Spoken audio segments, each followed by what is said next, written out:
박 대통령이 트럼프 당선인과 통화했습니다. 트럼프는 한국 방어와 한미동맹 강화를 공언했습니다. 청와대 민정수석으로 있던 고 김영환 씨의 수석회의 비망록을 단독 입수했습니다. 김기춘 비서실장은 야당 의원 고발과 문학의 강경 대응, 법원 길들이기를 지시했습니다. 국적 알려드렸어요. 문자 왔고. 정유라를 국가대표로 만들기 위해 최순실 측이 승마대회 국제심판과 접촉한 증거를 입수했습니다. CJ 이미경 부회장은 사퇴를 강요한 조원동 수석의 통화 녹음을 당시 청와대에 전달해 항의했습니다. 검찰이 우병우 전 수석의 자택을 압수수색하고 차은택 씨에 대해 구속영장을 청구했습니다.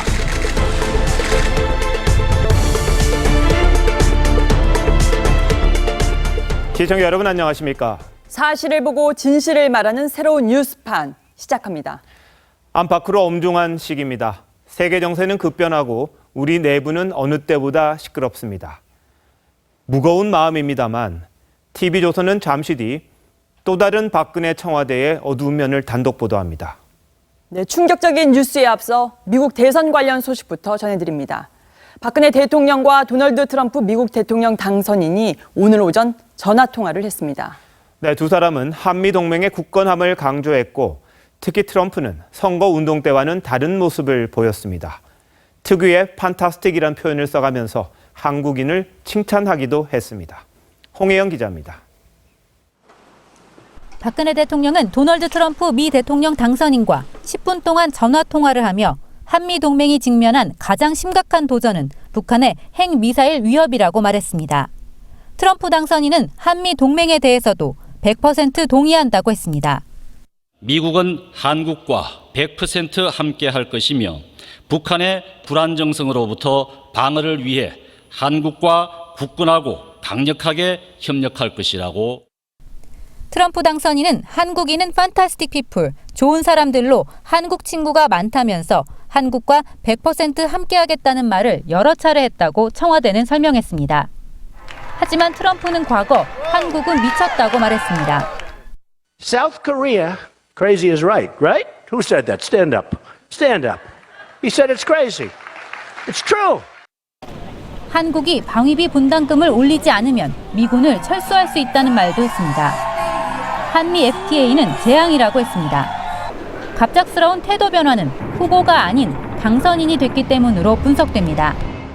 한미동맹과 북한 문제 등을 나누는 긍정적인 대화가 오갔다는 면에서 좋은 출발의 의미를 둘 수 있을 것 같습니다.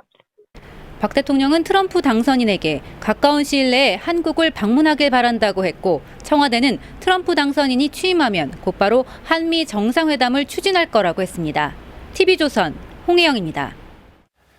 당연한 것 같은 두 정상 간 통화를 놓고 야권은 시비를 걸었습니다. 박근혜 대통령이 최순실 파문을 덮고 국정 주도권을 회복하려는 꼼수라고 반발했습니다.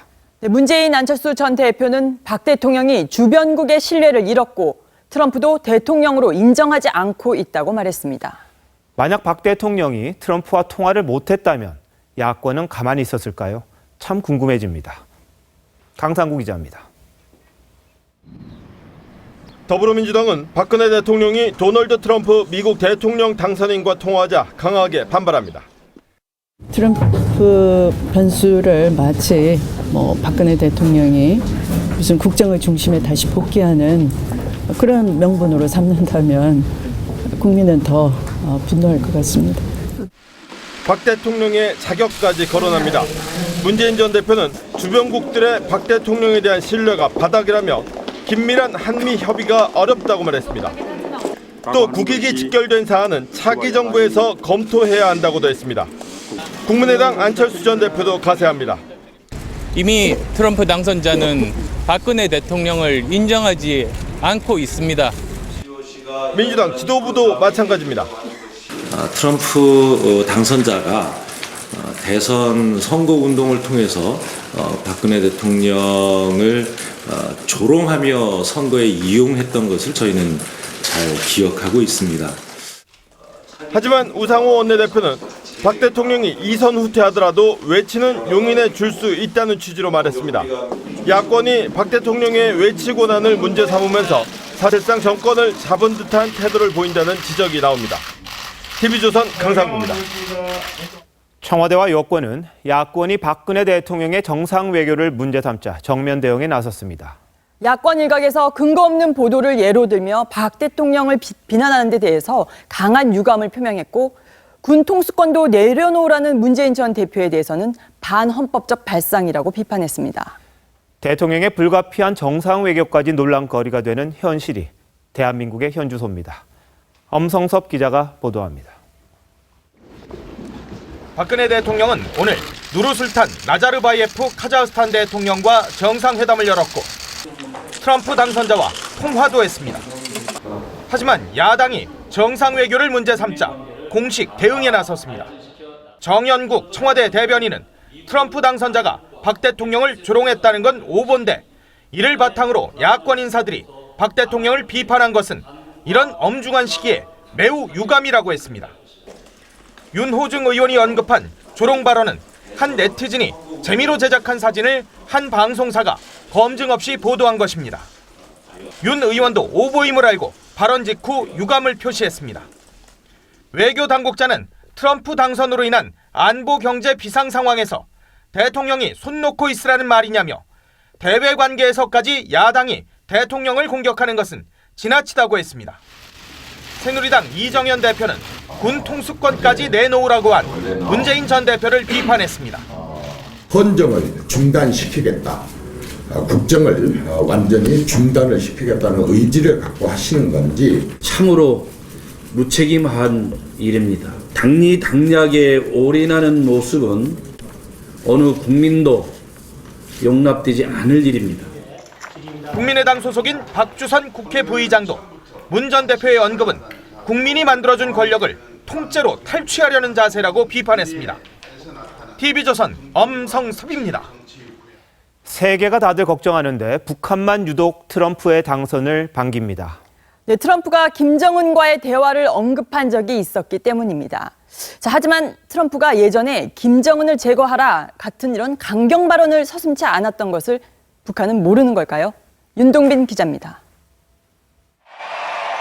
도널드 트럼프 미국 대통령 당선인은 유세 기간 중 김정은과 햄버거를 먹으며 대화도 하겠다고 했습니다.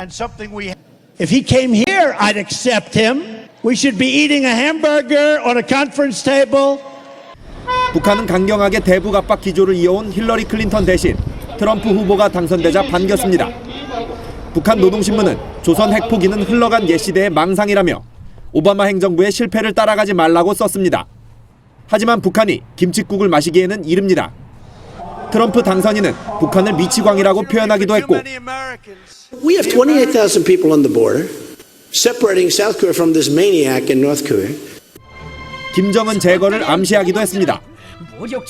I would get China to make that guy disappear in one form or another very quickly. 정부는 트럼프 진영이 북한의 핵 도발에 대해 한국과 인식을 같이 하고 있다며 대북 압박 기조를 지속시키겠다고 밝혔습니다.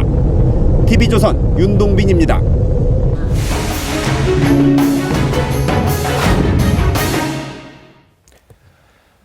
TV조선은 지난 7월부터 박근혜 정부의 권력형 비리 의혹과 최순실 씨의 국정농단 행위를 진실을 구하는 심정으로 연이어 보도했습니다. 뉴스에 등장했던 인물들 대부분은 구속됐거나 검찰 수사 대상이 돼 있습니다. 오늘 시청자 여러분께 보여드릴 또 다른 특종은 2014년 6월부터 210일 동안 청와대 민정수석을 지낸 고 김영한 전 수석의 비망록입니다. 꼼꼼하게 하루하루의 업무와 지시 내용을 적은 김 전 수석의 노트에는 특히 김기춘 전 대통령 비서실장과 관련한 내용이 많습니다. 박근혜 대통령에 대한 무조건적 충성심을 강조하고 낡은 역사관을 강조하는 왕 실장의 모습이 고스란히 드러납니다. 청와대 수석들과 총리, 장관들에게 5.16과 유신 헌법에 대해 공통된 인식을 강요하듯 주입했는데 인사청문회에서 강요들이 왜 5.16에 대해 자신 있게 말하지 못했는가 그 부분도 알 수 있습니다. 먼저 한우리 기자가 단독 보도합니다. 고 김영한 전 청와대 민정수석이 청와대 근무 시절에 쓴 비망록입니다. 월별 일정과 날짜별로 매일 해야 할 일, 그리고 수석회의 내용을 기록했습니다. 한자로 장이라고 표시된 부분은 당시 김기춘 비서실장의 지시사항을 적은 곳입니다. 김 전 비서실장은 5.16과 유신헌법에 대해 시대 착오적인 인식을 주문합니다.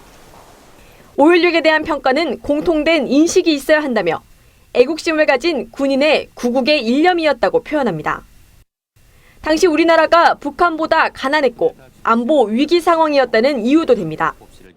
역사적 평가에 맡길 일이긴 하지만 현 정부에서 일하는 사람은 알아둬야 한다고 강조하고 있습니다. 실제로 국회에서 5.16에 대한 질문을 받은 강요들은 김 전 실장의 지시와 거의 같은 대답을 합니다. 저는 5.16의 공과에 대해서는 아직도 역사적인 평가가 계속된다고 생각합니다. 그 당시 이제 상황을 보았을 때 우리가 그 대한민국의 최빈국의 하나였고 불가피한 선택이 아니었겠느냐. 5.16이 쿠데타냐 혁명이냐 하는 그 부분에 관해서 다양한 의견이 있다는 말씀을 드렸는데 유신헌법에 대해서도 국력 결집과 남북 대결을 이유로 불가피한 조치였다는 인식을 가져야 한다고 지시했습니다. TV조선 한울입니다. 김영한 전 민정수석의 비망록엔 최근 논란이 된 이른바 문화예술계 블랙리스트를 청와대가 주도해 작성했다는 의혹을 뒷받침하는 내용도 포함되어 있습니다. 예술계 좌파 책동에 투쟁적으로 대응해야 한다는 김기춘 전 비서실장의 지시도 있었습니다. 서주민 기자가 이어서 보도합니다. 2014년 8월 8일 홍성담 배제 노력, 제재 조치 강구라는 김기춘 전 비서실장의 지시가 적혀 있습니다. 사이비 예술가가 발붙이지 못하도록 해야 한다고도 강조합니다. 홍성담 씨는 박근혜 대통령을 허수아비로 풍자해 논란이 됐던 그림 세월 5월의 작가입니다. 10월 2일 지시는 한층 강해집니다. 문화예술계의 좌파 책동에 투쟁적으로 대응할 것도 주문합니다. 반면 앞서 8월 14일엔 CJ그룹 명량 관련 고무라고 돼 있습니다. 명량은 국제시장과 함께 보수적인 코드가 담겼다는 평가를 받은 영화입니다. 청와대가 이념 성향에 따라 예술인을 분류했다는 이른바 예술인 블랙리스트가 작성된 것으로 알려진 시점은 2014년 중반입니다. 김 전 실장의 지시사항이 적힌 시기와 일치합니다. 지난 2월 돌연 물러났던 박민권 문체부 1차관의 경질 이유도 해당 업무를 소홀히 했기 때문이라는 의혹이 있습니다. 저도 그냥 갑자기 느닷없이 그냥 경질이 됐기 때문에 원래 장부직들은 그냥 나가라 하면 나가는 겁니다. 문체부는 블랙리스트 존재 자체를 부인하며 법적 대응까지 검토하겠다고 밝혔습니다. 하지만 김영한 전 민정수석의 비망록 내용이 공개되면서 예술인 블랙리스트가 존재했고 그 출발점이 청와대 아니냐는 의혹은 더 짙어지고 있습니다. TV조선 서주민입니다. 이뿐만 아닙니다. 비망록엔 시민단체를 시켜 야당 소속 박지원 의원을 고발하도록 한 정황도 담겨 있습니다. 메모에 적힌 대로 시민단체는 박 의원을 고발했고 검찰은 속전속결로 박 의원을 기소했습니다. 조덕형 기자입니다. 박근혜 대통령의 비선 실세 의혹은 2014년 중반에 나온 만만회란 세 글자에서 시작됩니다.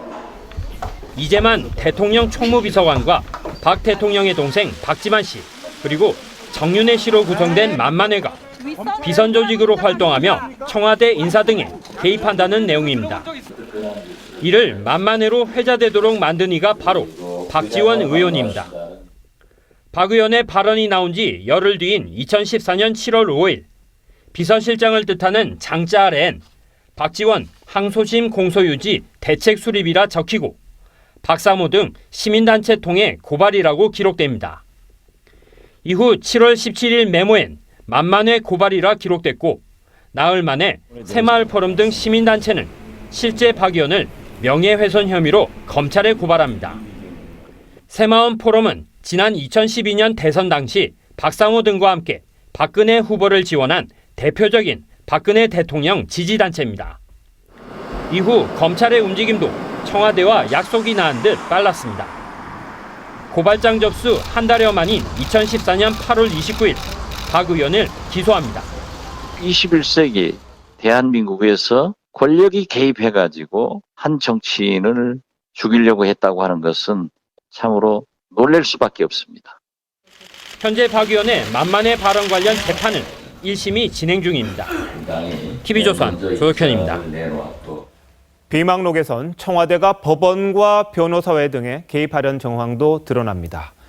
김기춘 전 실장은 대한변협 선거 때도 애국단체의 관여가 요구된다고 지적했습니다. 김태훈 기자입니다. 법원이 지나치게 강대하다.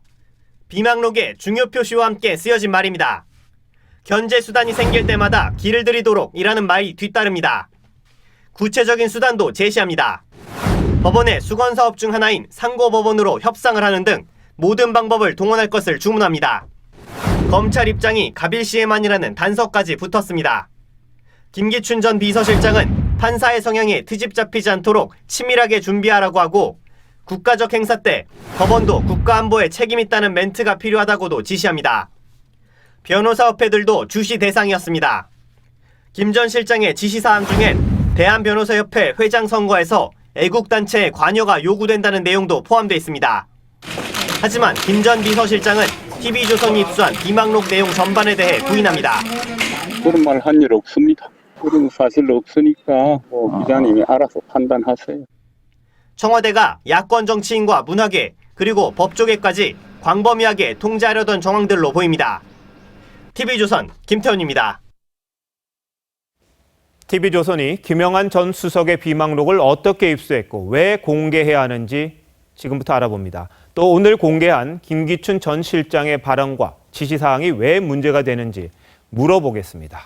사회부 이진동 부장 그리고 한우리 기자 나와 있습니다. 네, 어서 오십시오.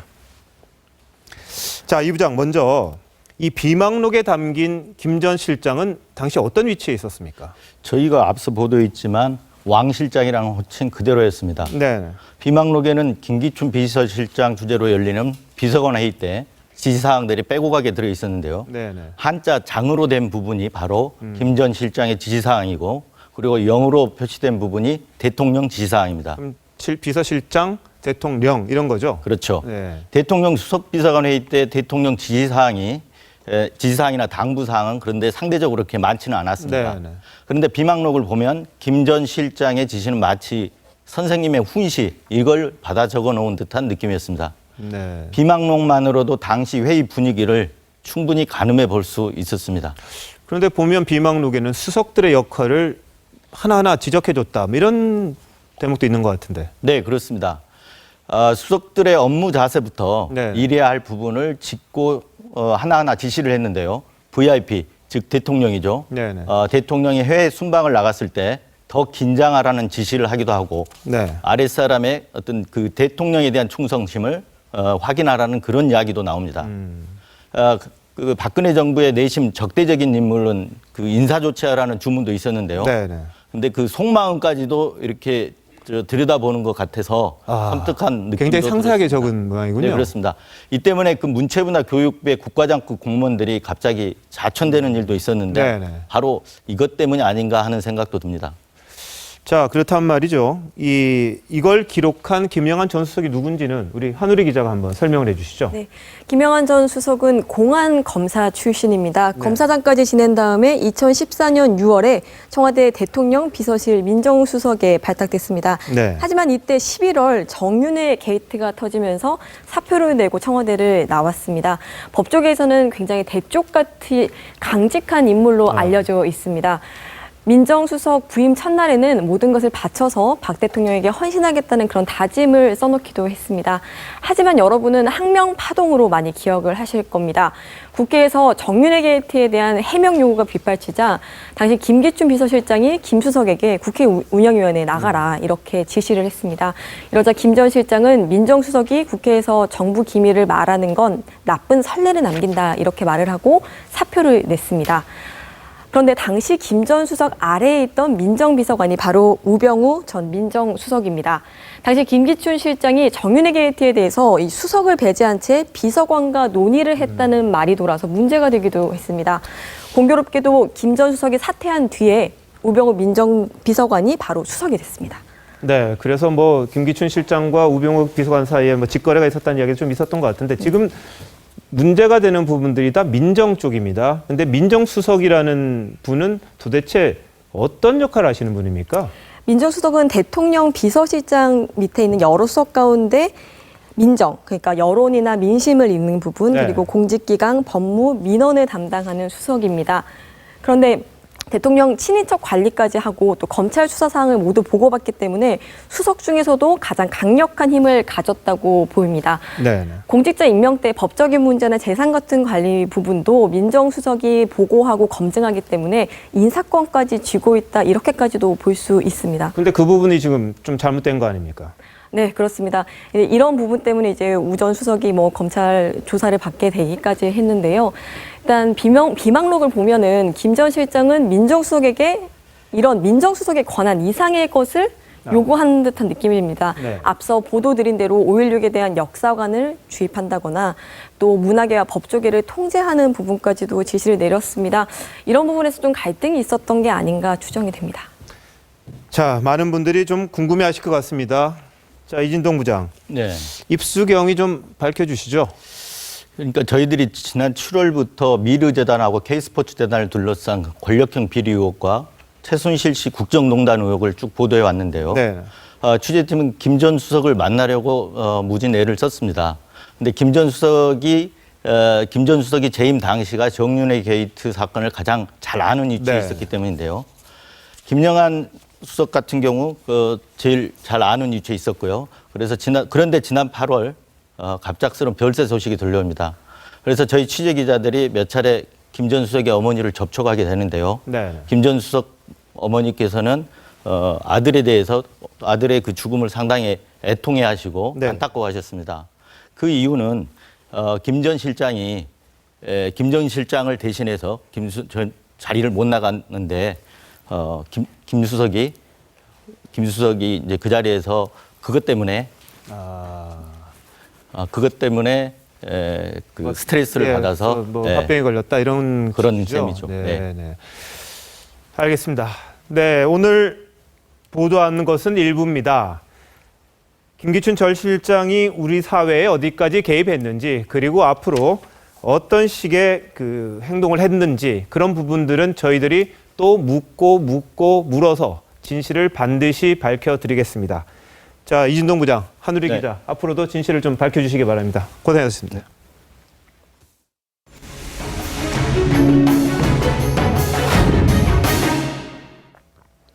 이번엔 최순실 게이트와 관련한 또 다른 특종 전해드립니다. 조원동 전 청와대 경제수석이 CJ 측에 이미경 부회장의 사퇴를 종용한 녹음 파일이 공개돼서 이 검찰도 수사에 착수했다는 소식 며칠 전 전해드렸죠. 알고 보니 이 녹음 파일이 이미경 부회장이 항의 차원에서 당시 청와대 민정수석실 공직기강팀에 보낸 것으로 알려졌습니다. 자, 그렇다면 당시 민정수석실은 그 사실을 알았다는 건데 과연 어떤 조치를 취했을까요? 박경준 기자의 단독 보도입니다. 2013년 말쯤 조원동 당시 청와대 경제수석은 손경식 CJ 회장에게 전화를 걸어 대통령의 뜻이라며 이미경 부회장의 사퇴를 압박합니다.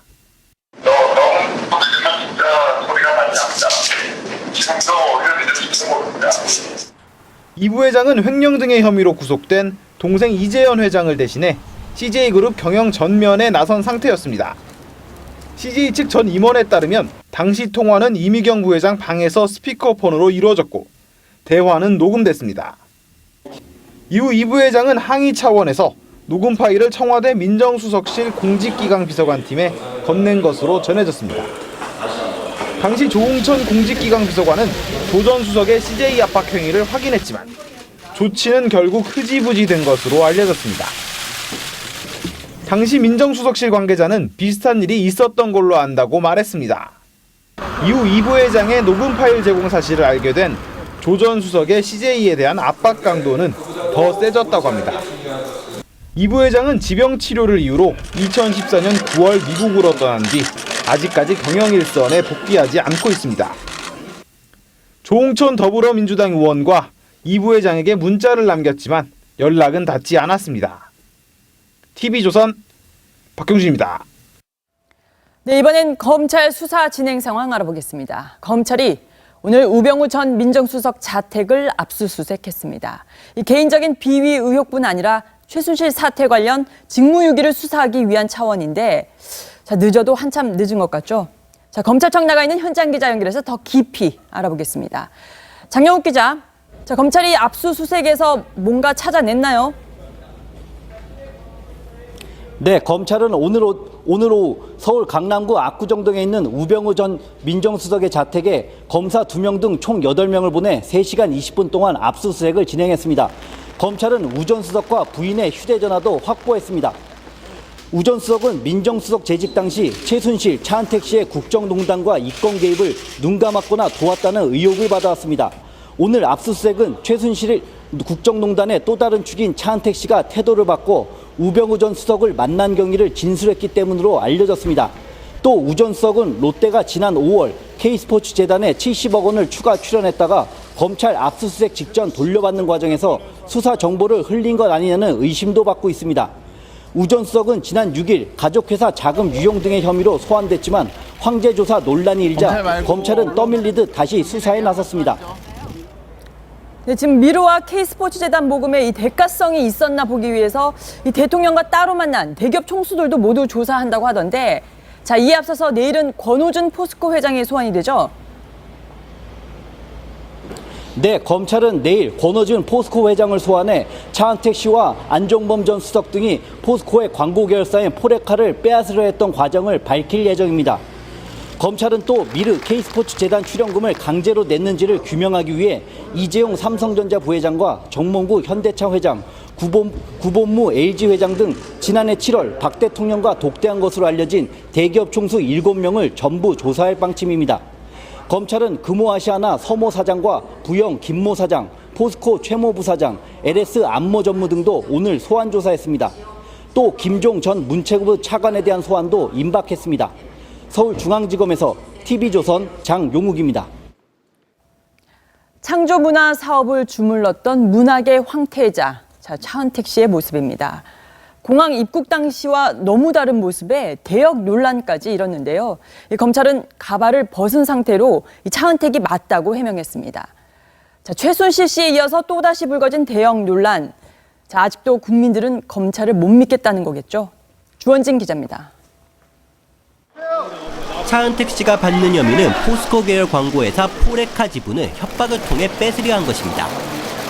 차 씨 등은 지분 인수에 방해가 되던 A사의 대표 한모 씨를 찾아가 말을 안 들으면 세무조사를 하고 당신을 묻어버리겠다고 강요했습니다. 이런 협박을 함께한 혐의로 안종범 전 수석은 이미 구속됐고 송성각 전 컨텐츠진흥원장은 오늘 밤 늦게 영장이 발부될 것으로 보여 공범인 차 씨도 내일 영장실질심사에서 구속을 면하긴 어려울 것으로 보입니다. 차 씨에겐 자신이 운영하던 광고회사 아프리카 픽처스의 운영자금 10억여 원을 횡령한 혐의도 추가됐습니다.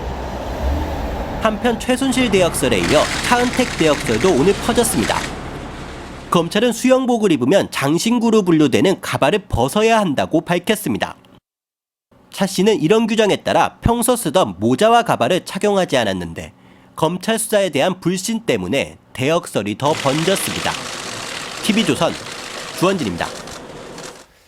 기업들을 압박해 미르재단과 K스포츠재단 자금을 모으는데 핵심적인 역할을 했던 안종범 전 청와대 수석이 책임을 청와대로 돌리고 있습니다. 최순실 국정농단의 원인이 최 씨를 감시해야 할 우병우 전 민정수석이 직무유기를 했고 대통령의 의중 탓도 있었다는 식입니다. 최우정 기자가 보도합니다. 안종범 전 청와대 정책조정수석은 최근 주변 사람들에게 민정수석실에 대한 불만을 토로한 것으로 알려졌습니다. 청와대 민정수석실이 제 역할을 하지 않아 최순실 씨가 미르 K스포츠재단에 개입한 줄 몰랐다며 사실상 우병우 전 민정수석을 겨냥한 것입니다. 안 전 수석은 검찰에서도 최 씨와 전혀 모르는 사이라며 대통령이 좋은 사업이니 챙겨보라고 해 나선 것이라고 밝혔습니다. 민정수석실 관계자들이 최 씨의 국정농단을 막지 못했거나 알고도 묵인해 본인이 억울함을 당하고 있다는 의미입니다. 안 전 수석은 차은택 씨의 광고사 강탈 시도를 도운 혐의에 대해서도 청와대로 화살을 돌렸습니다. 안 전 수석은 검찰에서 포스코가 계열 광고회사인 포레카를 매각하는 과정에 박 대통령이 관심을 갖는 말을 했다고 진술한 것으로 알려졌습니다. 박 대통령의 언급이 있던 때에 마침 차 씨가 인수 의사를 밝혔고 차 씨를 돕는 게 대통령의 뜻이라고 스스로 판단했다는 이야기입니다. 안 전 수석이 박 대통령과 민정수석실에 책임을 돌리면서 검찰 수사는 자연스레 대통령을 향하는 수순으로 가고 있습니다. TV조선 최우정입니다. 대통령의 신임이 너무 컸던지 최순실 씨 주치의가 청와대에까지 버젓이 들어가 박근혜 대통령을 진료한 사실이 드러났습니다. 공식 주치의는 뒷전이고 주치의도 비선 실세가 따로 있었던 모양입니다. 최 씨가 단골병원에서 대통령이 맞을 주사제를 대리 받았다는 그런 의혹도 제기됐습니다. 송지욱 기자입니다. 최순실 씨가 거주한 서울 강남의 주상복합 건물 2, 3층에 위치한 차병원 계열 차움병원입니다. 최 씨는 2010년부터 이 병원 가정의학과 김모 의사에게 줄곧 진료를 받아왔습니다. 실시 주치의예요. 담당을 했어요, 이 사람. 그런데 김 씨는 박근혜 대통령이 취임하면서 청와대 자문의로 위촉됐습니다. 30여 명에 달하는 청와대 자문의는 주치의를 도와 대통령 건강을 챙기는데 김 씨도 청와대로 가 박 대통령을 직접 진료했습니다. 대통령은 이 사람, 그러니까 자문의들한테 청와대에서 진료를 받아요.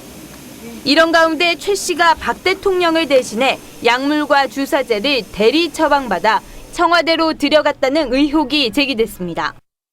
차움병원의 한 관계자는 박근혜 대표 시절부터 약을 누군가가 대신 타줬고 주사제도 대신 타갔다고 한 언론 인터뷰에서 밝혔습니다. 이 때문에 최 씨가 박 대통령의 의료까지 속속들이 개입한 게 아니냐는 분석이 나옵니다. 더욱이 차병원은 올해 박 대통령이 업무 보고를 받고 연구중심 병원으로 뽑혀 192억 원의 정부 지원금을 받는 등 특혜 논란까지 제기된 상황. 차움병원 측은 대리 처방은 절대 불가능한 일이라고 밝혔습니다. TV조선 송지욱입니다. 네, 정유라 씨 관련 단독 보도입니다. 2014년 인천 아시안게임 국가대표 선발전을 앞두고 최 씨 측이 외국인 심판을 미리 접촉하려고 했던 사실이 드러났습니다. 다 이유가 있었는데요. 그런데 방금 들어온 소식을 보면은 그게 헛수고가 됐습니다. 특혜 입학 의혹을 받고 있는 최순실 씨의 딸 정유라가 지난주 인터넷으로 이화여대에 자퇴서를 제출했습니다. 신유만 기자의 단독 보도입니다. 정유라가 출전한 2014년 아시안게임 국가대표 선발전은 투명성을 기하기 위해 외국 심판들의 이름과 한국 내 동선을 철저히 극비에 붙였습니다. 심판 인선에 관여했던 사람은 당시 심판이사와 국제 담당 직원 둘뿐이었습니다. 그런데 승마협회 박모 차장은 심판 초청을 담당한 부하 직원에게 지속적으로 심판 명단을 요구했습니다. 항상 차장이 자꾸 연락이 오고 씨도 난처하게 국적이라도 좀 알려달라고 합니다. 국적 알려드렸어요. 문자가 왔고. 상사의 압박에 못 이긴 직원은 결국 대회를 닷새 앞두고 심판의 국적을 알려줬습니다. 지난번 상황이라고 그래서 뭘 하나 제가 액션을 취할 때마다 위원장님한테 얘기를 하라고. 부당하게 심판 명단을 요구했던 박 차장은 승마협회 내 최순실의 신복이었던 박원호 전 전무의 최측근인 것으로 알려졌습니다. 박원호 월급쟁이 수하라고 보시면 됩니다. 박원호 제 말단 최고의 수하로 열심히 협회에서. 협회가 정유라 국가대표 만들기를 위해 심판을 매수하려고 한 것 아니냐는 의혹이 제기됩니다. 승마협회는 이 사실은 물론 그 어떤 의혹에 대한 답변과 자료 제출도 거부했습니다. TV조선 신유만입니다. 야권이 거국 중립내각 구성의 문턱을 계속 높이고 있습니다. 대통령 이선 후퇴와 특검, 국정조사에 이어서 대통령 탈당까지 요구 조건이 하루가 다르게 자꾸만 늘어납니다. 골대를 계속 옮긴다, 이런 비판도 적지 않은데 장애 집회로 혼란을 부추기는 인상을 줘선 안 된다는 목소리가 야당 내에서도 나옵니다. 박소영 기자입니다. 더불어민주당과 국민의당이 총리 추천을 다시 거부하기로 했습니다. 대통령이 제안한 총리 인선에 대한 논의는 일고의 가치도 없다. 총리 추천 문제에 대해서는 일고의 가치도 없다. 두 야당은 대통령이 국정에서 손 떼고 물러나지 않으면 거국 중립 내각 구성은 없다고 했습니다. 애초에는 특검과 국정조사, 김병준 총리 지명 철회 등을 요구했지만 지금은 영수회담도 거부한 채 대통령 탈당과 완전한 이선 후퇴 등 요구 조건을 계속 늘리고 있습니다. 야당 내부에서도 지도부가 계속 꼴대를 바꾸면서 국정공백 사태 해결은 외면하고 있다는 비판이 나옵니다. 국민의당 박주선 의원은 대화 자체를 거부하는 건 국민적 동의를 받기 어렵다고 했습니다. 김영환 사무총장은 장외투쟁 참여에 반대하며 사퇴했습니다. 민주당 변재열 의원도 국민들은 야권이 애매한 요구만 내놓고 답변이 오면 또 튕기는 것처럼 볼 것이라고 했습니다. 우상호 원내대표는 책임 있는 수권정당의 모습을 보여주자고 했습니다. 내부 반발 때문에 민주당은 모레 장외 집회에 어떻게 참여할지도 못 정했습니다. 촛불 집회에 지도부가 어떻게 참여할 것인지에 대해서는 좀 더 논의를 거쳐서. TV조선 박소영입니다. 안철수 전 국민의당 대표가 박근혜 대통령 퇴진을 촉구하며 거리로 나가 서명운동을 시작했습니다. 정당의 대통령 하야 서명운동은 민주화 이후 전례가 드문 일입니다. 이 모레 촛불 집회에도 책임 있는 정치인들이 모두 참여하자며 하야에 앞장서고 있습니다. 김경화 기자입니다.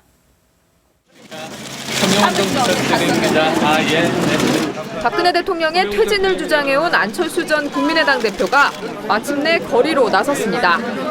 서울 홍익대학교 앞에서 청년들을 상대로 대통령 하야 촉구 서명을 받습니다. 지난 4일부터 진행해온 온라인 서명운동을 오프라인으로 확대한 겁니다. 주요 정당이 대통령 하야 촉구 거리 서명운동을 벌인 것은 민주화 이후 처음입니다. 박근혜는 퇴진하라! 퇴진하라! 퇴진하라! 안 전 대표는 직접 구호를 외치진 않았지만 박근혜 대통령은 퇴진하라는 유인물을 시민들에게 나눠줬습니다. 앞으로도 매일 직장인과 학생, 주부 등을 상대로 거리 서명운동을 이어간다는 방침입니다. 안 전 대표는 촛불 전국을 주도하겠다는 의지도 밝혔습니다. 여야의 모든 책임 있는 정치인들은 모두 11월 12일에 동참해서 국민들의 뜻을 확인하자고 제안드립니다. 국민의당은 12일 집회에 당력을 집중하기로 했습니다. TV조선 김경화입니다. 김무성 전 대표에 이어 정진석 원내대표, 심지어 친박 일부도 박근혜 대통령의 새누리당 탈당을 거론했습니다. 하지만 친박 지도부는 비주류에 대해 본격적인 역공에 나섰습니다. 혼돈의 여당, 김미선 기자입니다. 새누리당 원내사령탑인 정진석 원내대표가 거국 내각이 구성되면 대통령이 당적 정리를 고민해야 한다고 말했습니다. 고민할 수 있을 거라고 봅니다. 대통령이 결정해야 될 문제니까요. 다만 적극적으로 요구하지 않고 스스로 결정할 문제라며 여지를 남겼습니다. 친박 일부 의원도 박근혜 대통령의 탈당을 입에 올렸습니다. 탈당 그런 부분들은 본인이 앞으로 이 상황을 보면서 본인이 결정해야 되는 거죠. 또 최순실 게이트와 관련해 대통령을 비호할 생각이 없다고 말했지만 지도부 사퇴에는 반대했습니다. 여전히 강경한 친박 지도부는 비주류를 향한 역공에 들어갔습니다. 김무성 전 대표의 대통령 탈당, 출당 조치까지 가능하다는 발언은 국민은 물론 당원의 동의도 얻기가 어렵다. 당을 위한다는 명목으로 당을 가르고 당을 더욱 어렵게 하는 이런 발언들은 이미 이장현 대표 사퇴를 요구한 정진석 원내대표는 최고위원회의에 오늘도 불참했습니다. TV조선 김미선입니다. 반기문 유엔 사무총장의 팬클럽이 오늘 창립 총회를 열었습니다. 하지만 첫날부터 반 총장의 정치 참여 시기를 놓고 내부 논란을 노출하는 등 최순실 사태 이후 난처해진 상황을 반영했습니다. 트럼프 쇼크로 반 총장이 다시 좋은 기회를 잡았다는 평가도 나오고 있습니다. 정수양 기자입니다. 다 같이 뜨거운 박수와 격려 함성 부탁드립니다. 반기문 유엔 사무총장의 팬클럽 반딧불이 창립총회 현장에는 예상보다 적은 150여 명이 참석했습니다.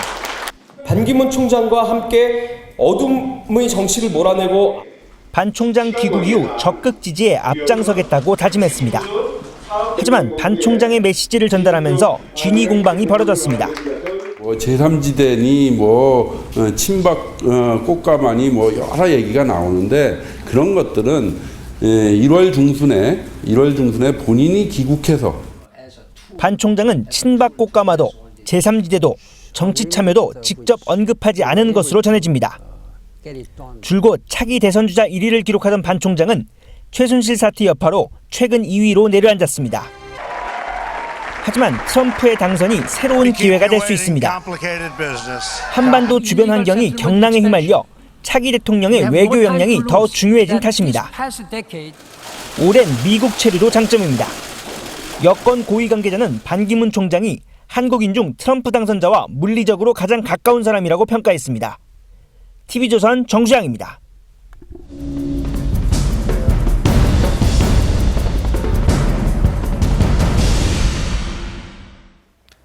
세계 어느 나라도 마찬가지였겠습니다만 우리 정부도 정치권도 도널드 트럼프의 미국 대통령 당선을 예측하지 못했습니다.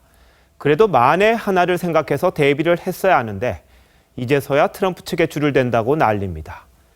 하루 앞도 모르고 우물안 속에서 와글와글대는 대한민국, 어디로 가야 할까요? 판포커스입니다. 도널드 트럼프가 한국을 향해 쏟아냈던 말들. The job-killing trade deal with South Korea, another disaster, and now the Trans-Pacific. We have 28,000 people on the border, separating South Korea from this maniac in North Korea. We get nothing. What did we get? Nothing. 새 시대, 새 질서. 한미 관계에도 변화가 예고됩니다. 제가 서 있는 이곳은 미국 워싱턴 DC에 위치한 주미 한국 대사관입니다. 어제 미국의 대통령 선거가 있은 이후 오늘 하루 이곳을 찾은 한국인들은 평소보다 많았습니다. 현지에 진출한 한국 대기업 관계자들의 걱정을 들어봤습니다. 트럼프 측 인사 중 일부는 한인들이 클린턴을 적극적으로 지지했다는 인식이 있습니다. 트럼프 측 경제 담당 인사들과의 접촉을 위해 오늘도 전화를 100통 넘게 돌렸습니다. 외교부는 일찌감치 트럼프 TF, 클린턴 TF 두 개의 팀을 운영해왔습니다. 누가 당선돼도 닥쳐올 변화에 대비하기 위해서였습니다. 그런데 트럼프 팀은 3주 전부터 유명무실해졌다고 합니다. 한 외교부 당국자는 트럼프 팀 실무자들 사이에서 가능성이 없는데 왜 이렇게 일을 시키느냐는 볼멘 소리까지 나왔다고 전합니다. 사실상 클린턴 당선에 올인을 했다가 트럼프 시대 대비에 소홀했다는 지적이 나옵니다. 모든 예측 모델들이 클린턴 후보의 승리를 예상했기 때문에 저희로서는 좀 당황스럽지 않지 않아요. 아직까지 정부 어느 부처도 트럼프 측과의 소통 창구를 확보하지 못하고 있습니다. 인수위가 구성이 되고 그러한 것들이 이제 조직이 만들어지면 소통할 수 있는 채널은 만들어질 걸로 이렇게 예상을 하고 있습니다. 정치권도 뒤늦게 비상이 걸렸습니다. 클린턴 쪽은 계속해서 해오지만은 또 다른 나라도 트럼프에 대해서 인맥을 막 구축해놓고 있는 사람이 있지는 않았을 거예요. 근데 지금도 이렇게 한번 찾아봐야지. 안상수 의원이 사실상 트럼프와 대화를 나눠본 유일한 사람으로 꼽힙니다. 그나마도 정치 현안이 아니라 인천시장 시절 투자 협의였습니다. 사실 걱정이 되는 건 사실이죠. 그렇지만 그게 다 세계 어느 나라나 다 비슷할 거라는 거죠.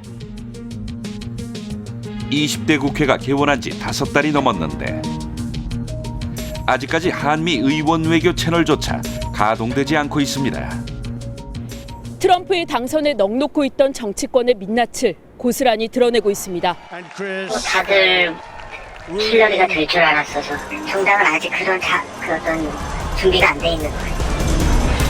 반면 일본은 아베 총리는 박근혜 대통령보다 하루 앞선 어제 트럼프와 전화 통화를 했습니다. 다음 주에는 미국에서 아베와 트럼프가 회담도 가질 예정입니다. 世界のさまざまな課題に共に協力して取り組んでいきたいと思います。一緒に仕事することを楽しみにしています。 And we owe her a major 트럼프 debt 시대 of gratitude. 발빠르게 대응하는 일본. Our country. 우리는 시작부터 한 발 뒤쳐졌습니다. Now it's time.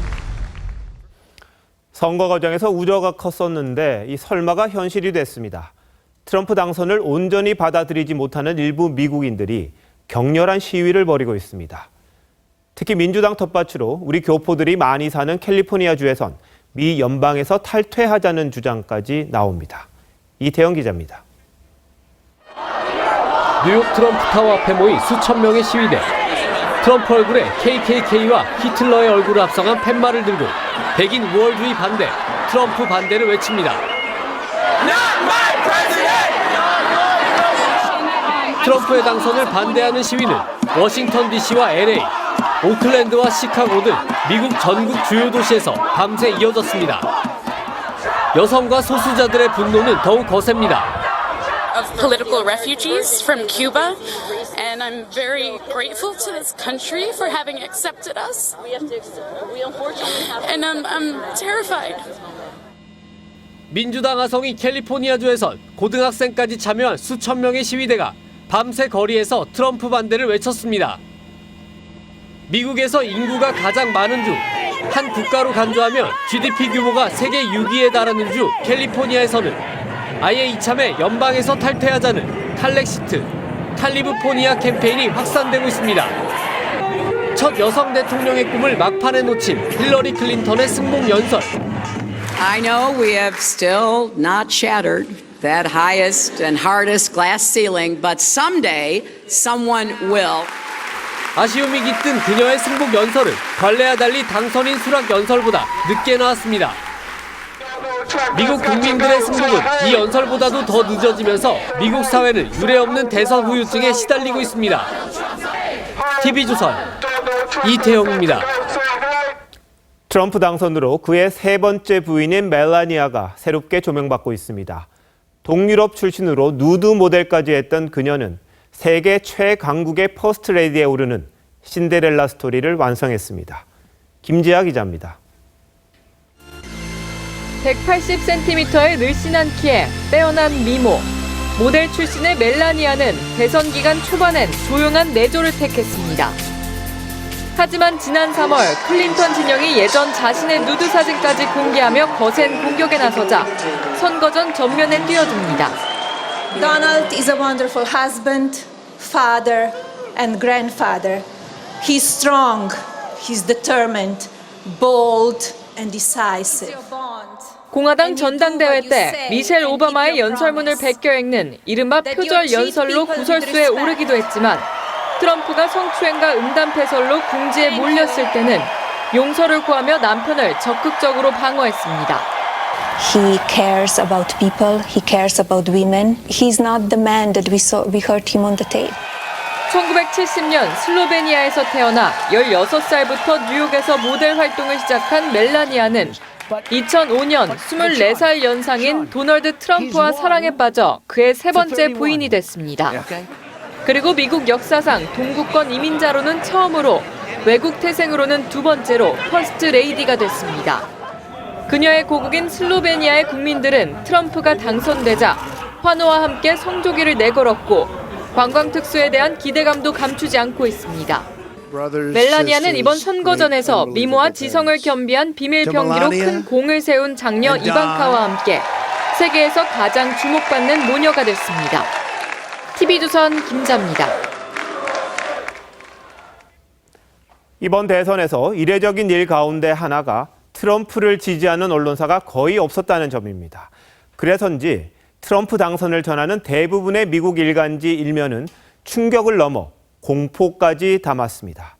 외국 신문 일면들도 파격적이었습니다. 김자민 기자가 보도합니다. 공포의 집. 백악관 배경에 조난 신호를 보낸다는 의미로 성조기가 뒤집혀 있습니다. 트럼프 반대에 앞장섰던 뉴욕 데일리 뉴스의 표지입니다. 지난달 트럼프의 음담패설 영상 특종을 보도한 워싱턴 포스트는 뉴욕타임스와 마찬가지로 트럼프 대성공이란 다소 건조한 제목에 트럼프가 연설하는 사진을 실었습니다. 두 언론사 모두 8년 전엔 활짝 웃는 오바마 당선자 사진을 일면에 실었습니다. 해외 언론사들의 헤드라인은 더 파격적입니다.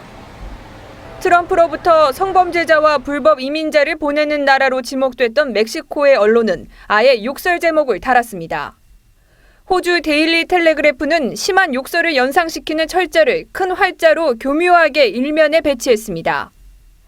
영국의 정치주간지 뉴스테이츠먼은 트럼프 대재앙이라며 불기둥과 트럼프 얼굴을 합성했고, 스페인 일간지는 신은 미국을 용서하라는 제목을 달았습니다. 프랑스 유력 일간지 리베라시옹은 히틀러를 연상시키는 트럼프 얼굴을 크게 실었고, 벨기에 신문은 아메리칸 사이코란 제목이 달렸습니다.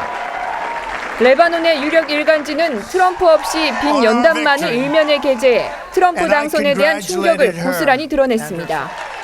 TV조선 김자민입니다.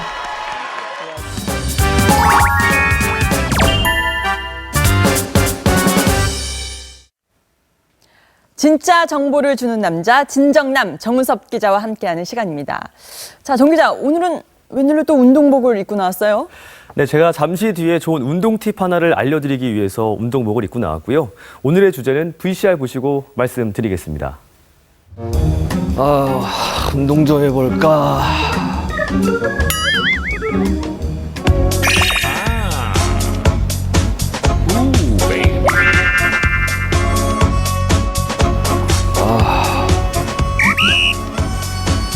야, 진정남, 너 여기서 뭐 하고 있어? 나 운동하기 전에 스트레칭 하고 있지. 스트레칭? 스트레칭. 운동 전에 스트레칭을 한다고? 야, 운동 전에는 스트레칭이 상식이지, 친구. 상식이 없구만. 응? 운동 전에 스트레칭이 아니라 워밍업을 하는 거야. 워밍업 아니 스트레칭 아닌가? 스트레칭. 저도 이렇게 알고 있었는데 운동 전에 스트레칭 하는 거 아니에요? 네, 당연히 저도 운동 전에는 스트레칭을 한다라고 알고 있었는데요. 이 실험을 해보고 나니까 저도 생각이 바뀌었습니다. 실험 VCR 보시겠습니다. 네, 몸에 측정기를 달고 근육 활성도 실험을 했습니다. 우선 스트레칭을 하지 않고 제자리 뛰기를 했는데요. 자, 3차례 뛰었습니다. 그리고 이번에는 스트레칭을 했습니다. 무릎 펴고. 제가 평소에 운동을 좀 잘 안 해가지고 상당히 뻣뻣했습니다. 자, 그리고 역시 마찬가지로 3차례 제자리 뛰기를 했는데요. 결과가 어떨까요? 네, 교수님 지금 결과가 좀 나온 것 같은데 설명 좀 부탁드려도 될까요? 예, 그래서 저희들이 아주 간단한 실험이었는데 스트레칭 전에 이제 점프를 하셨을 때 한 3,500와트 정도 3번 뛰실 때 나왔는데 스트레칭 후에 이제 한 3,000 가까이 이렇게 좀 떨어지게 되는 것을 볼 수 있습니다. 네, 한마디로 스트레칭을 한 뒤에 운동 능력이 떨어졌다는 이야기인데요. 스트레칭을 했음에도 불구하고 사실은 스트레칭 동작이 끝나면 곧바로 신체 활동을 시작하는 분들에게 있어서 빨리 그 탄력을 만들어낸다거나 근육이 그 수축하는 그런 동작들에 사실은 또 저의 요소가 될 수 있다는 것입니다. 네, 보통 운동 전 스트레칭은 부상 위험 감소나 운동 성과 개선, 그리고 근육통 예방 효과를 기대하고 있죠. 네, 정혜전 앵커께서는 그래도 3가지 중에 스트레칭이라면 이 정도 효과는 있겠지 싶은 게 있으십니까? 근육통 예방, 이 정도는 효과가 있지 않을까요? 네, 놀랍게도 3가지 모두 그렇게 큰 효과는 없다고 합니다. 아, 그래요? 네, 해외에서도 이미 연구가 활발하게 진행된 부분입니다.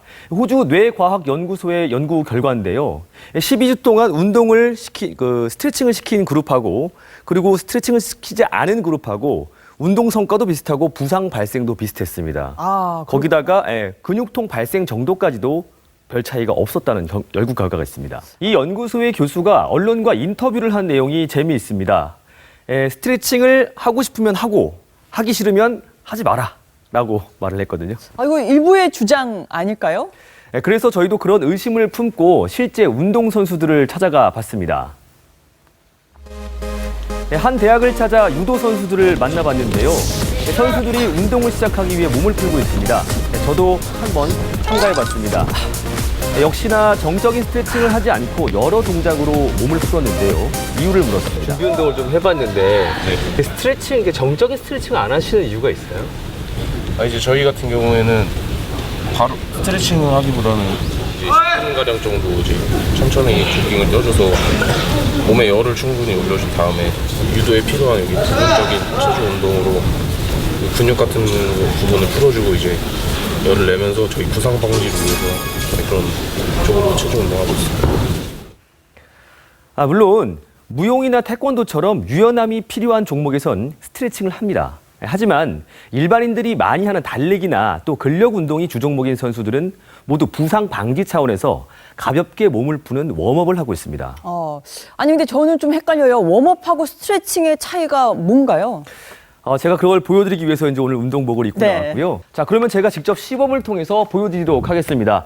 자, 우리가 종아리 근육을 스트레칭한다고 가정을 하면 정적인 스트레칭은 보통 이런 식으로 근육을 쭉 늘려주기만 하죠. 그렇죠. 자, 이렇게 늘려주면은 근육의 탄성이 줄어들기 때문에 운동에 큰 도움이 되지 않는다. 이게 오늘 주제고요. 자, 그래서 웜업은 뭐냐면 같은 스트레칭 동작이라도 이렇게 끝까지 늘려주시지 말고 늘렸다 줄였다를 반복하시라는 거죠. 반복을 해요? 예. 네. 수축 이완을 반복하면 이게 별거 자세 아닌 것 같지만 계속 반복하다 보면은 몸에 이제 열이 올라가서 땀이 나거든요. 요것만 하지 마시고 하실 때 상체 운동도 같이 산체 운동도 한번 따라해 보시겠습니까? 제가 운동 지금 옷이 이래서 따라할 수는 없지만 좋은 좋습니다. 팁을 얻은 것 같아요. 그러니까 운동하기 전에는 스트레칭이 아니라 웜업을 해라. 그렇죠. 이런 팁이군요. 네, 맞습니다. 알겠습니다. 진정남 수고했습니다. 네.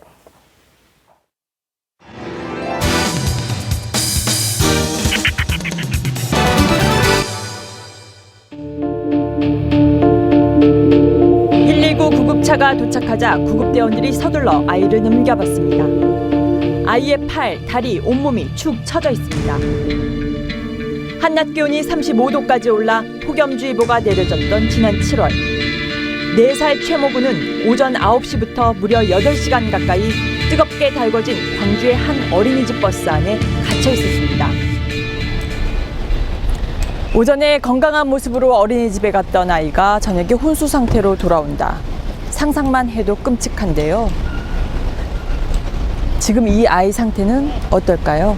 저희가 직접 찾아가 봤습니다. 넉 달이 지난 지금 아이는 중환자실에 격리 조치돼 아직도 의식을 찾지 못하고 있습니다. 배가 위로 올라가고 이렇게 발달해요. 그게 왜 그런 거예요? 손상으로 인해서 그게 강직이 일어난다 그렇게 얘기하더라고요. 아이는 눈을 뜨고 있지만 엄마를 보지 못합니다. 그러니까 눈을 뜨고 있는데 손을 앞에다 이렇게 하면은 그게 눈동자가 안 움직여요.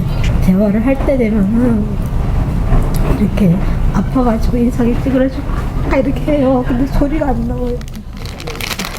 24시간 아이 곁을 지키는 가족에겐 하루하루가 고비입니다. 오래 살기는 힘들다고 이렇게 얘기를 하더라고요. 단도직입적으로. 5년 전 한국 땅을 밟은 조선족 최 씨 부부. 두 아이를 낳고 소박한 가정을 꿈꿨지만 사고 후 그 꿈은 산산조각 났습니다. 굉장히 형아 안 찾아요? 형아를 말을 못하고 중국어로 그거란 말 하거든요. 그것만이 아빠 이래.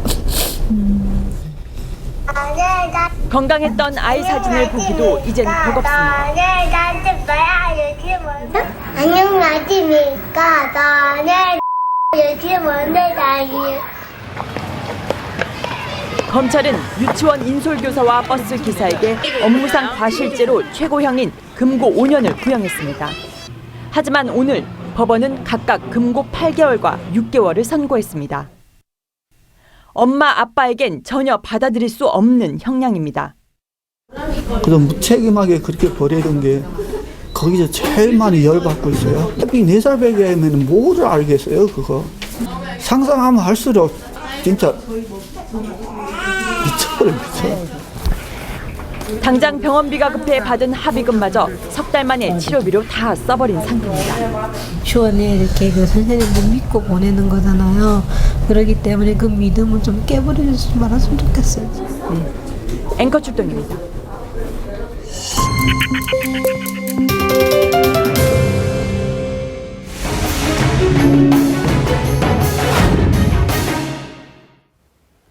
어제 미국 대선 결과에 놀라신 분들 참 많으셨죠. 여론조사 결과와 실제 결과가 달라서 더 그랬을 겁니다.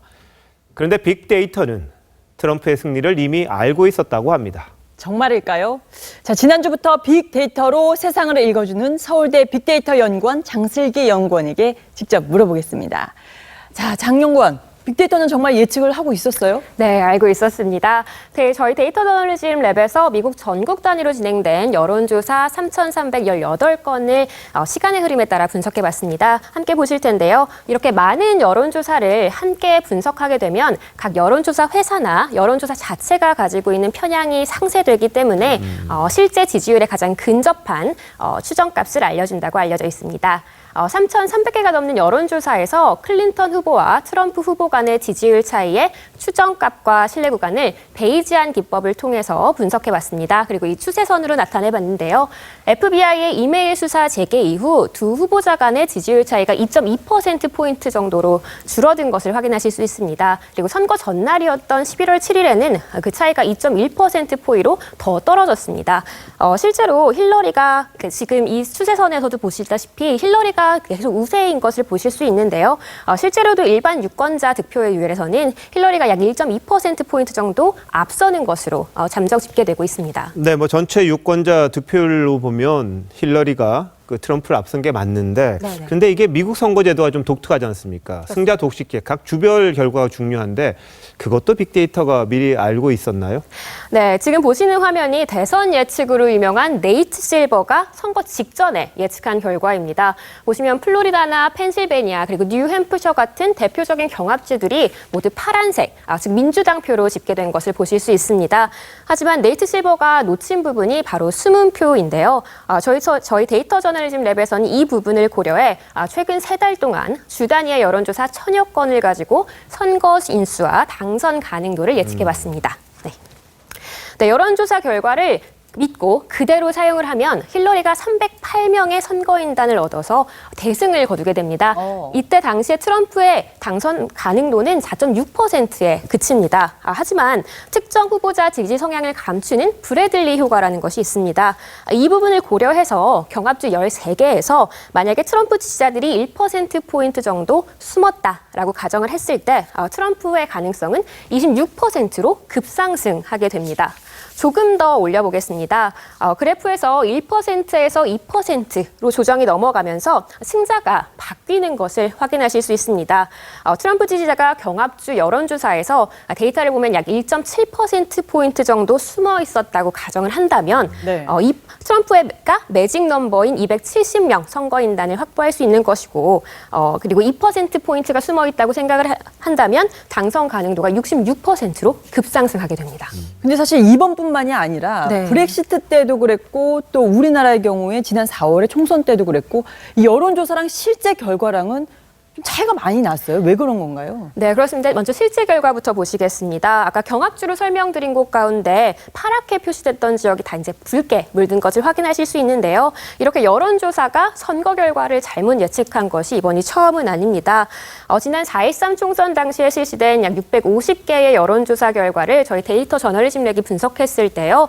새누리당이 약 160석을 얻는 것으로 모두가 이야기하고 있었습니다. 하지만 실제 결과는 더불어민주당이 제1당이 되었었죠. 이렇게 차이가 나는데 이번 미국 대선을 분석을 해보자면 미국 대선에서 여론조사가 이렇게 잘못된 예측을 하는 이유는 크게 두 가지 이유로 볼 수 있습니다. 우선 가장 근본적인 이유는 말씀하셨다시피 승자 독식제를 적용하는 선거인단 제도를 갖고 있기 때문입니다. 어느 특정 주의 여론조사 결과가 특정 후보의 득표율을 과대 혹은 과소 추정하게 되면 수십 개의 선거인단이 왔다 갔다 할 수 있기 때문에 그렇습니다. 또 여기에 여론조사에서는 응답자들이 대답을 회피하거나 또 거짓말을 하는 숨는 현상이 나타나는 것이 또 다른 이유라고 할 수 있습니다. 이러한 현상이 플로리다와 같이 뭔가 지지율의 격차는 작으면서 선거인단은 많이 가지고 있는 그런 경합주에서 발생을 한다면 선거 결과 예측이 굉장히 어려워지고 오류가 발생할 확률이 가능성이 높아진다고 할 수 있습니다.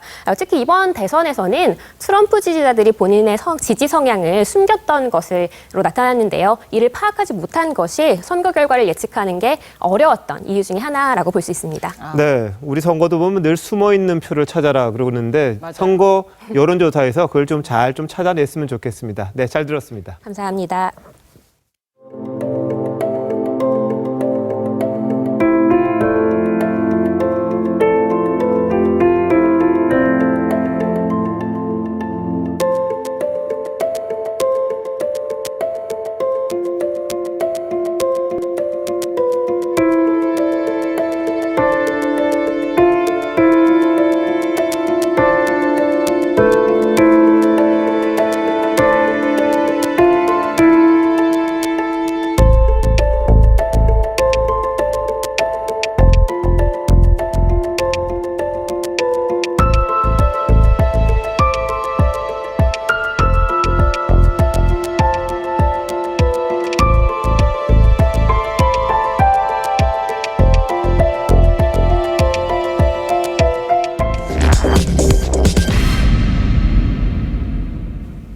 북간도를 쓴 소설가 안수길의 단편에 선이라는 작품이 있습니다. 가난하던 시절 뚝섬 국밥집 이야기입니다. 여주인은 배고픈 사람들에게 외상밥을 줬다가 하도 떼어서 외상절대사절이라고 써붙입니다. 그러고도 아들 같은 소년에게 외상을 주고 또 떼입니다. 그녀는 소년이 잡혀있는 경찰서로 따뜻한 국밥을 싸들고 갑니다. 잘 먹고 잘 사는 요즘, 선의를 믿는 사람이 얼마나 될까요? 선의라는 말을 참 엉뚱하게 쓴 교육감이 있었습니다. 선거 때 사퇴한 경쟁 후보에게 2억 원을 줘놓고는 선의의 부조라고 했죠. 법원은 선의가 아니라 매수라며 실형을 선고했습니다. 박근혜 대통령도 선의를 언급했습니다. 그리고 선의의 도움을 주셨던 기업인 여러분께도 큰 실망을 드려 송구스럽게 생각합니다. 청와대와 최순실 패거리가 기업들로부터 이미 돈을 갈취했던, 그것이 드러났던 그런 때입니다. 서양 속담에 지옥으로 가는 길은 선의로 포장돼 있다고 했습니다. 잘못이나 악의를 좋은 말로 포장한다는 그런 뜻입니다. 대통령과 교육감이 말한 선의가 바로 이런 뜻이죠.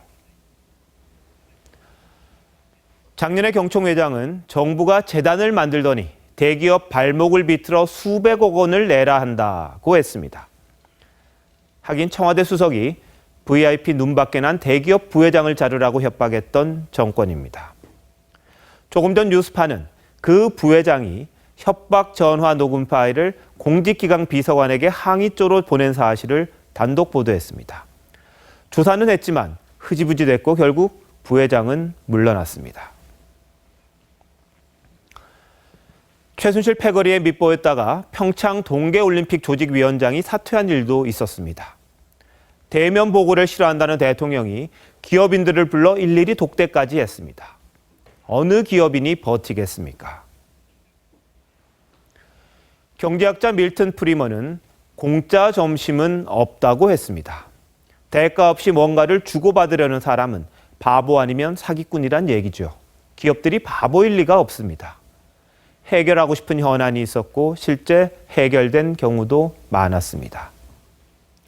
대통령은 선이라고 하고 기업은 발목을 비틀렸다며 서로 피해자랍니다. 진짜 피해자는 우라통 터지는 국민들인데 말입니다. 앵커 칼럼, 선의와 협박 사이였습니다.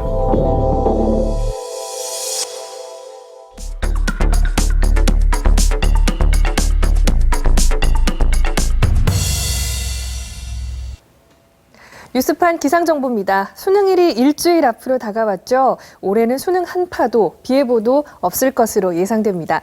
수험생 여러분 끝까지 컨디션 관리 잘 하시기 바랍니다. 오늘 전국에 비가 오면서 반짝 추위도 한풀 꺾였는데요. 중부와 경북은 아침까지 비가 이어집니다. 내일은 미세먼지를 주의하셔야겠습니다. 중부 지역을 중심으로 매우 높은 단계까지 오르겠습니다. 기온도 더 오르는데요. 서울의 아침과 낮 기온 모두 오늘보다 4도 정도 더 높겠습니다. 오늘은 기압골의 영향을 받아 비가 왔는데요. 남부는 늦은 밤에 비가 그칠 것으로 보입니다. 내일 낮부터는 전국의 하늘 차차 맑아지겠고요. 아침 최저 기온은 대전과 대구가 6도, 광주 7도로 예상이 되고요.